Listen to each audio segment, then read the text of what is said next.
Late Night Health continues. I'm Mark Allen, along with the insane Daryl Wayne. Check us out at latenighthealth.com. That's latenighthealth.com. Steph Purpura is our guest from Powerful You, and you can check her out and James out at powerful-u.com. That's powerful-u.com. During our break, we were talking about, having kids and 5 kids, and they start moving out. But Steph, the next trauma to come is just you and James being alone again. I know that sounds great now, but then you start missing the kids. It's, I don't know, because our daughter is getting ready to graduate, and I have begged her really not to move out. And she doesn't want to. I really like the kids. James is like, hey, they could go, and it could be just you and I, but I really bond with the kids. Yeah, I liked having the kids around. It was always good for me. And you don't have to worry. You worry about other things. We don't have to worry because they're not leaving the house right now, and I'm homeschooling them. As the everybody is. The entire country is homeschooling right now. Say that again? I said as the whole entire country is homeschooling right now because of COVID. Yeah, exactly.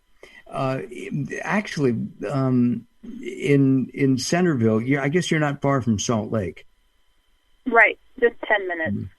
10 minutes away. Is there a big downtown?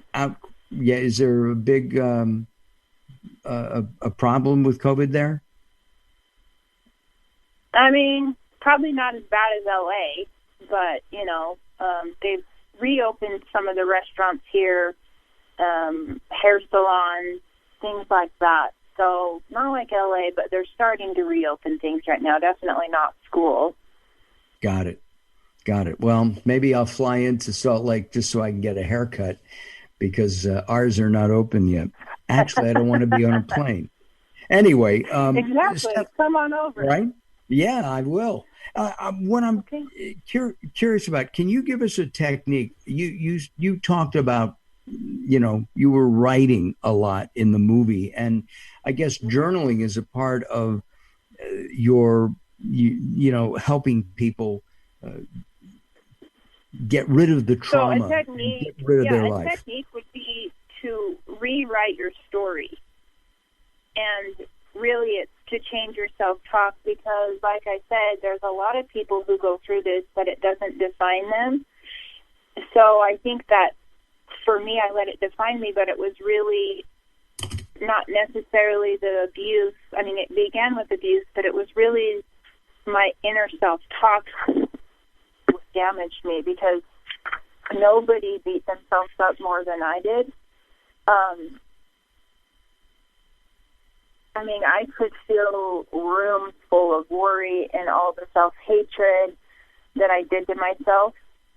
And it really just wasn't serving me anymore. It was really making my life worse because, yes, the abuse happened. Yes, my dad left. Yes, I was in a lot of bad relationships.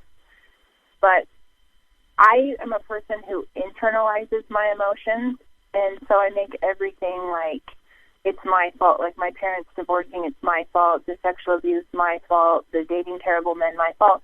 And really, I had to take responsibility for all of that. So I really think another technique would be taking responsibility for the way that you treat yourself and not being a victim to your circumstances. And what about shoving your emotions down? That was repeated in the film as well. That a lot of us, we don't let our emotions out. And so that when you go back and revisit some of the trauma that you've experienced, as you said, rewriting your life, you can't actually change what happened, but you can change the perception of what happened, correct? Right. It's really, if you are carrying emotions around and all you're ever doing is shoving them down, well, your emotions are just an indicator to tell you there's something wrong on the inside, not the outside. And people have that reversed. I think people always think I'm angry because my neighbor's dog peed on my lawn. But really, you're not mad about that. You're mad at the way that your life has turned out or the abuse that's happened to you, and until you're willing to question what your emotions truly mean, that I don't believe you can change your life. And we do have the emotional integration technique in the book and in the film that people can do. It's just it's a simple meditation, but it really pinpoints where your pain is, because I think that emotional pain manifests as physical pain. So I carried around so many stomach problems and esophagus problems because I was just shoving my emotions down. But we met a guy on our journey that let us know your emotions are inside of your body, not on the outside. And so people should really check out the emotional integration technique. It's really what changed my life, because I was just trapping those emotions inside of me. But James and I started, once we figured out this technique, doing it every single day. And at one point I was like, maybe we should just leave our emotions there, because we've really just erupted everything inside. And I laugh now, but it was a hard process. It's a hard process to look at all the pain that you felt and really just want to change. You want to change so bad that you have all these emotions and all these beliefs about yourself that you tell yourself that are terrible.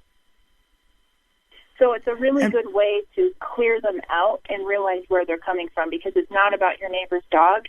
It's about the abuse or, things that you've gone through, I've heard all kinds of stories, because we ran the emotional integration technique on tons and tons of people.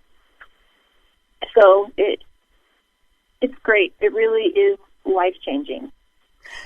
And letting those emotions out is, cathartic. It helps understand what you are, correct? You let them out and you realize you don't have to be that broken little girl anymore. For me, that's what I felt, because I never really thought I could release the little girl that was broken inside. And really, I am such a happy person today. I'm not perfect. Nobody is. I always want to learn and grow for me. But I don't feel like a broken little girl anymore. I've actually fully healed from my abuse and my dad leaving and my suicide. It's been 20 years since then, since my suicide. But I really feel good today, and I really do feel happy, and I have a really beautiful life that I'm super grateful to live. And James, in the film, toward the end of the film, says something like, here's the most beautiful woman in the world coming toward me. And I got teary-eyed. I think that's beautiful. Of course, I think that of my wife too. And that's what he says, because guys have said to him, well, what if I think my wife's the most beautiful woman in the world? And his response is always, and you should think that. Well, I know that I do, and I know that Daryl thinks that of Sherry. And that's amazing. That's great. It is. Look, Steph, we didn't even get to touch on powerful women, and we'll have to do that on our next conversation. Will you come back? Okay, I would love to. Good. I appreciate that. Hold on a second here. If you want information on the techniques and Steph and James, I invite you to go to powerful-u.com. That's powerful-u.com. I'm Mark Allen, along with the insane Daryl Wayne. You can visit us at facebook.com/Late Night Health Radio, or you can visit us at latenighthealth.com. Don't go away. We'll be back in a moment.